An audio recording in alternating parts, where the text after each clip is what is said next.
প্রিয় ভিউয়ার্স, আসসালামু আলাইকুম। আশা করি আল্লাহর রহমতে সকলেই ভালো আছেন। আমিও ভালো আছি আলহামদুলিল্লাহ। তো আমার আনার গাছগুলা মাশাআল্লাহ আল্লাহর রহমতে গাছগুলো ভালো আছে। তো আনার গাছগুলা ফুল আমি যতই ভেঙে দিচ্ছি ততই ফুল আসতেছে। এই যে দেখেন গাছের গোড়া থেকে ফুল বের হইতেছে। এই পাশেও এই যে এই গাছগুলাতেও একই অবস্থা। এই যে দেখেন কি সুন্দর মাশাআল্লাহ ফুল ফল বের হচ্ছে।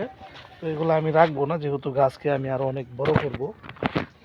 তো এই কারণে আমি ফুলগুলো রাখবো না। আপনারা যারা আনার গাছ বড় করতে চান, অনেক ঝোপালো করতে চান, তো আপনারা ফুল ফলগুলো ভেঙে দিবেন। এই যে দেখেন আমার গাছগুলা খুবই সুন্দর চমৎকারভাবে বেড়ে উঠতেছে মাশাআল্লাহ।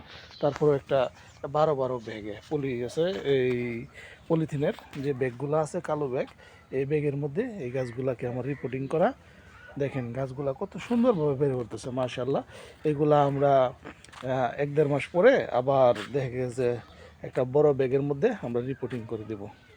ধন্যবাদ সকলকে। আসসালামু আলাইকুম।